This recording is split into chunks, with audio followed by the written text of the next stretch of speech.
Assalamualaikum warahmatullahi wabarakatuh. Perkenalkan, nama saya Siti Ainuliatin, Stambuk F55117104. Di sini saya akan menjelaskan teknik-teknik representatif yang bisa digunakan untuk pengambilan keputusan. Ya, pertama yang akan saya jelaskan di sini adalah metode Simple Additive Writing atau sering disebut dengan SAW. Nah, itu dikenal dengan istilah metode penjumlahan berbobot karena pada metode SAW ini adalah mencari penjumlahan terbobot dari rating setiap alternatif di semua atribut. Metode SAW ini membutuhkan proses normalisasi keputusan X ke suatu skala yang dapat diperbandingkan dengan semua ranting alternatif yang ada. Nah, pada metode SAW ini terdapat formula untuk melakukan normalisasi tersebut. Nah, formula itu adalah dengan formula Rij sama dengan rumus yang pertama adalah Xij dibagi Max I dalam kurung Xij. Rumus ini digunakan jika J adalah atribut benefit. Nah, rumus yang kedua yaitu min I dalam kurung Xij dibagi dengan Xij. Rumus ini akan digunakan jika J adalah atribut cost atau biaya. Ya, pada Rij itu bisa disebut dengan nilai rating kinerja yang ternormalisasi.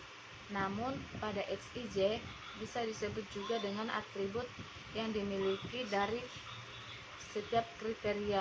Pada Xmax atau Xij itu sama dengan nilai terbesar dari setiap kriteria.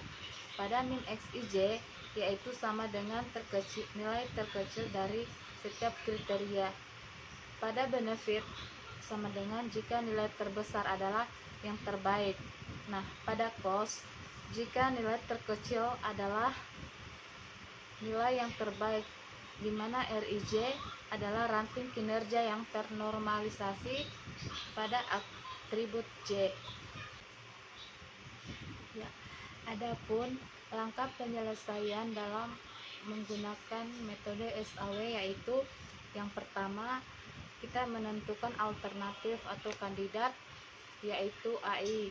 Yang kedua, menentukan kriteria yang akan dijadikan acuan dalam pengambilan keputusan yaitu CJ. Yang ketiga, memberikan nilai rating kecocokan setiap alternatif pada setiap kriteria. Yang keempat, menentukan bobot preferensi atau tingkat kepentingan W di setiap kriteria. Yang kelima, membuat tabel ranting kecocokan dari setiap alternatif pada setiap kriteria yang ada. Yang keenam, membuat matriks keputusan X yang dibentuk dari tabel ranting kecocokan dari setiap alternatif pada setiap kriteria. Yang ketujuh, melakukan normalisasi matriks keputusan X dengan cara menghitung nilai rating kinerja yang ternormalisasi dari alternatif pada kriteria.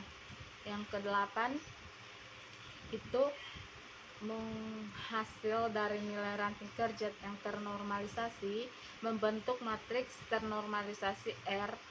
Yang kesembilan, hasil dari akhir nilai referensi diperoleh dari perjumlahan dari perkalian elemen baris matriks ternormalisasi R dengan bobot referensi W yang bersesuaian elemen kolom matriks W.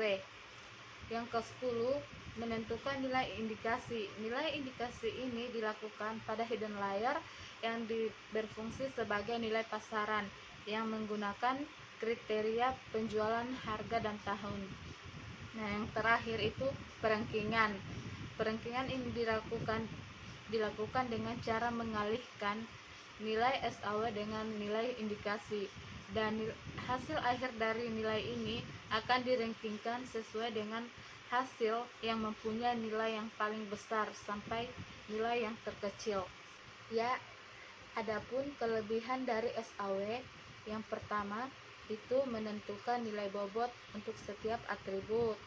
Kemudian dilanjutkan dengan proses perankingan yang akan menyeleksi alternatif terbaik dari sejumlah alternatif lainnya.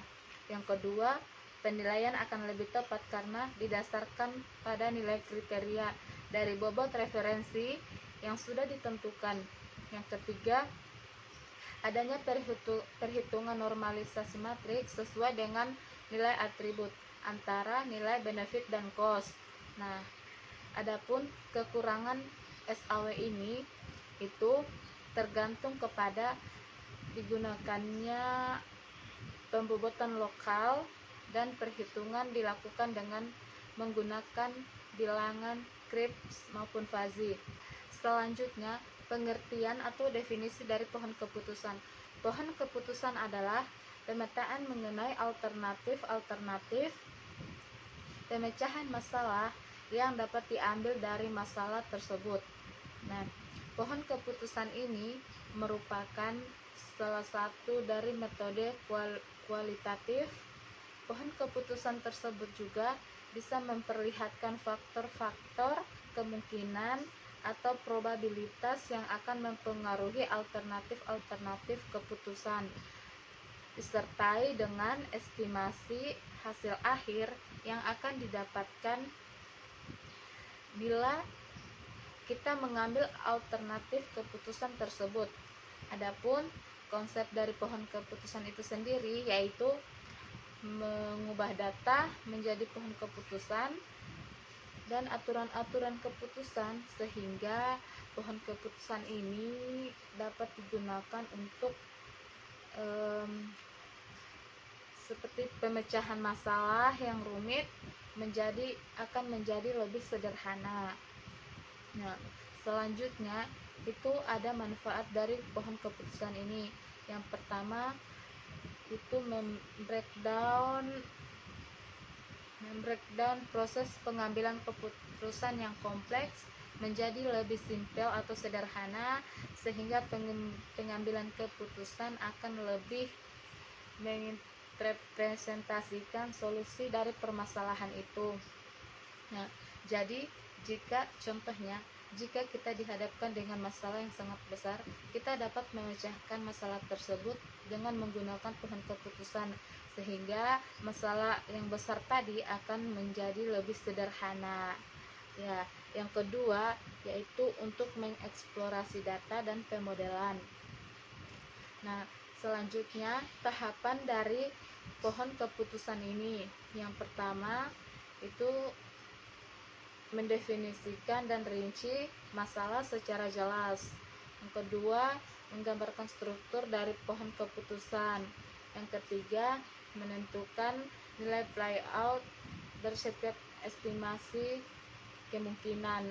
Lalu tentukan nilai peluang dari setiap kemungkinan, lalu dengan keputusan. Dan terakhir, menentukan masalah dengan menghitung FPL atau OPL. Nah, di sini kelebihan dari pohon keputusan ini yaitu pertama, untuk daerah pengambilan keputusan yang sebenarnya sebelumnya kompleks dan sangat global dapat diubah menjadi lebih simpel dan lebih spesifik lagi.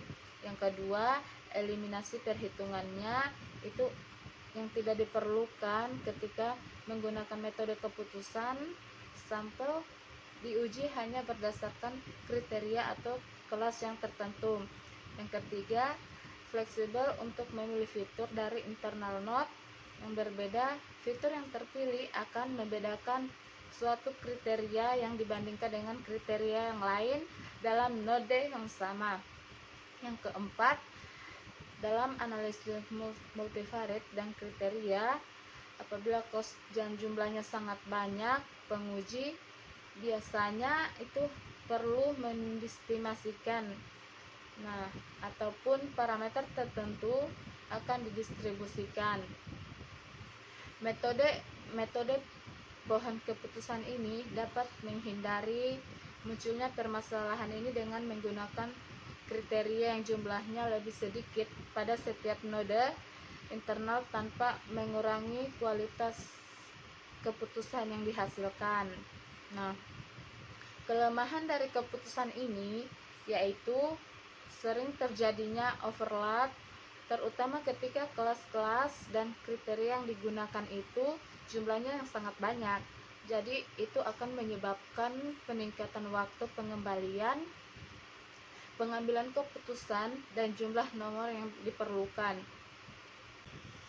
Ya, itulah dua teknik-teknik yang dapat digunakan dalam pengambilan keputusan. Sekian penjelasan dari saya.